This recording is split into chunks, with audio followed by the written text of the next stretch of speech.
a star, a role model,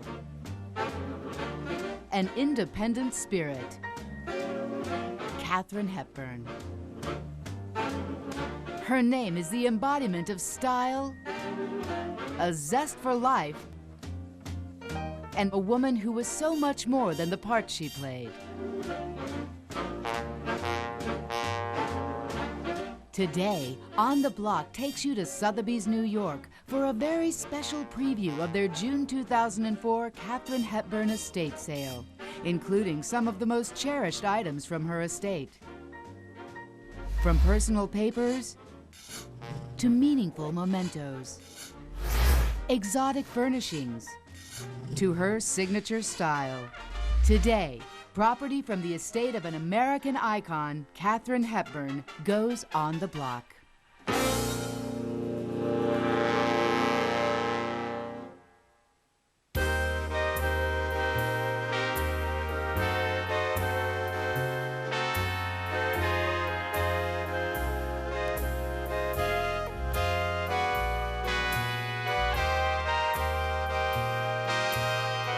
Katharine Hepburn led a life on her own terms.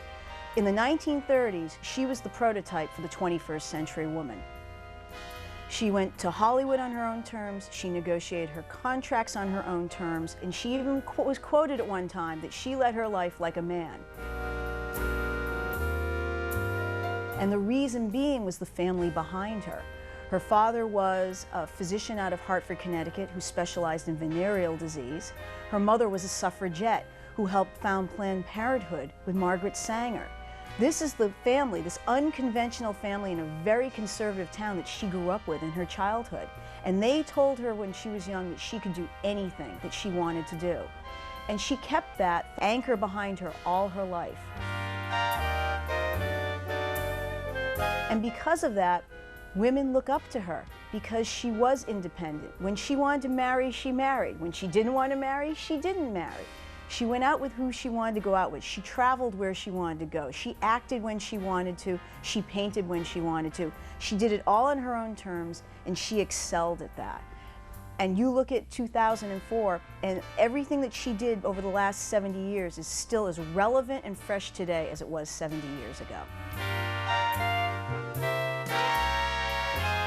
Today we're going to be looking at a wide variety of property from the estate of Katharine Hepburn. Now all told there are 694 lots, but unfortunately we don't get to see all of them today.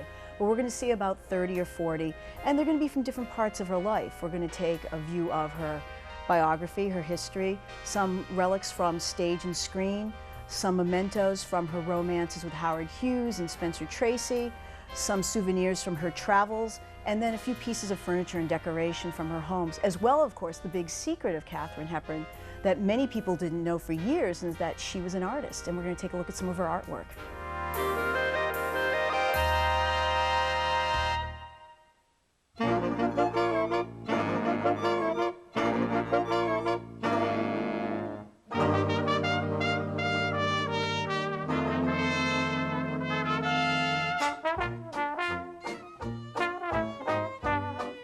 Katharine Hepburn was a born and bred New Englander, brought up in Hartford, Connecticut. She had a very happy childhood. She was a great sportswoman. The family was very athletic. They played everything from golf to tennis to swimming at the beach, and in fact they had a house called Fenwick in Old Saybrook, Connecticut. And after high school, she went to Bryn Mawr, following in the steps of her mother, who attended Bryn Mawr in the early 1900s. And at that time, she was going to major in medicine, but she changed over when she decided she wanted to become the world's greatest actress.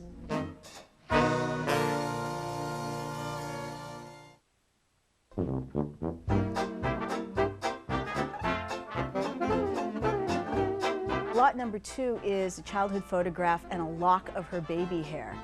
And I find it interesting. There was obviously a lot of love in the Hepburn family because they documented her birth with a telegram, and then pulled this lock of baby hair, and it's actually signed over to a friend of theirs, Mary Towle, who lived in New York City. And as we noted, this is the only piece we're selling in the sale, but they had several of them for both her and her brothers and sisters throughout her childhood. Locks of hair have been saved by families for generations and generations, and many times children's hair would be put in lockets and worn as adults. We're talking as far back as the 1700s. And there's an entire group of collectors that collects nothing but locks of hair. Some go after locks of hair of historical figures like George Washington or Abraham Lincoln, and others will go after Marilyn Monroe or Elvis. We don't do DNA tests, but the key to any of it is being able to prove the authenticity of it or the provenance. And of course, coming from the estate and having the card with it, of course we know this is her hair. There's absolutely no doubt.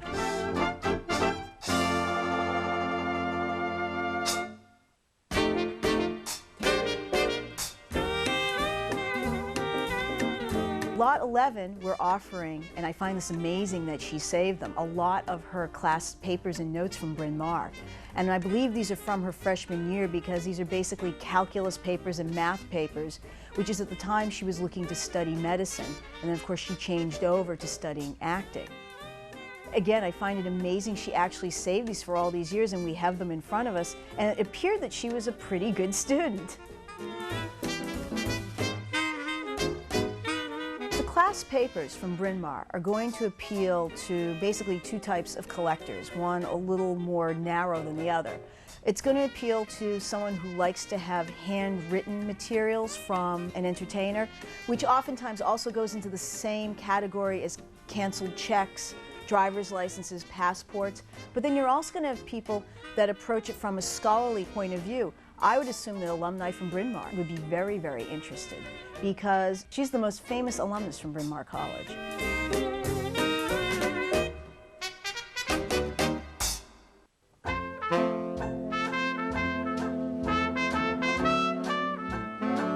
In our first session, lot number 14, is Katharine Hepburn's wedding dress. Now, first of all, many people don't even know that Katharine Hepburn was ever married. The person that they most associate with her romantically, of course, is Spencer Tracy, with whom she had a 27-year love affair.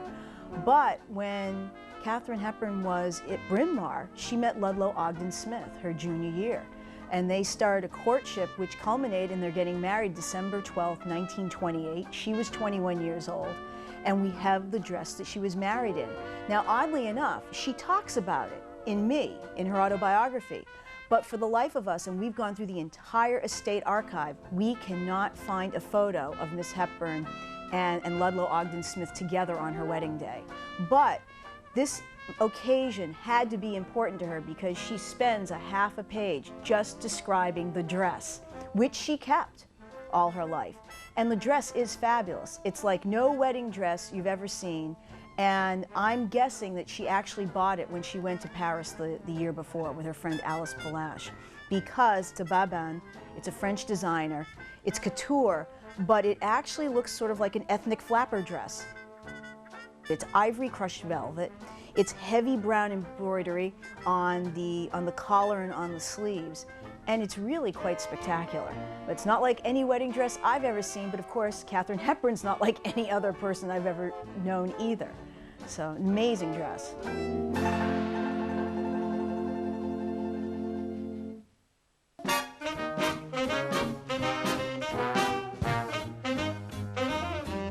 Next up we have lots 32, 34, and 35. 3 different Louis Vuitton suitcases. And if you look closely, you can see the KHH monogram on each one of them. Now, of course, Katharine Hepburn, being an actress, was on the road. She took to the high seas, she took to the air, everywhere where she could ply her craft. And she learned early on from her good friend Laura Harding that it was essential to have a great set of luggage. And what could be better than Louis Vuitton? And of course, Louis Vuitton this year is celebrating their 150th anniversary. Well, these date back from probably, we're looking at the 30s and 40s. And she used them, as you can see, year after year after year, whether she was on a steamship, on an airplane, or traveling by car. They're well-traveled. They are well-traveled suitcases.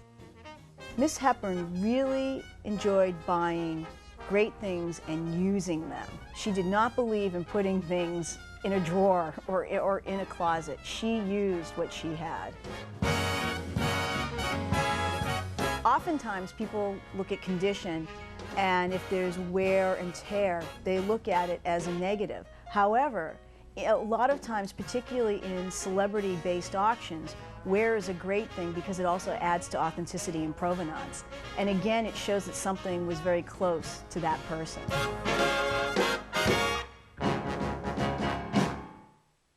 Coming up, when Katharine Hepburn's career was down, she wouldn't let herself be counted out. At one of the lowest points, if not the lowest point, of Katharine Hepburn's career, she took her greatest risk.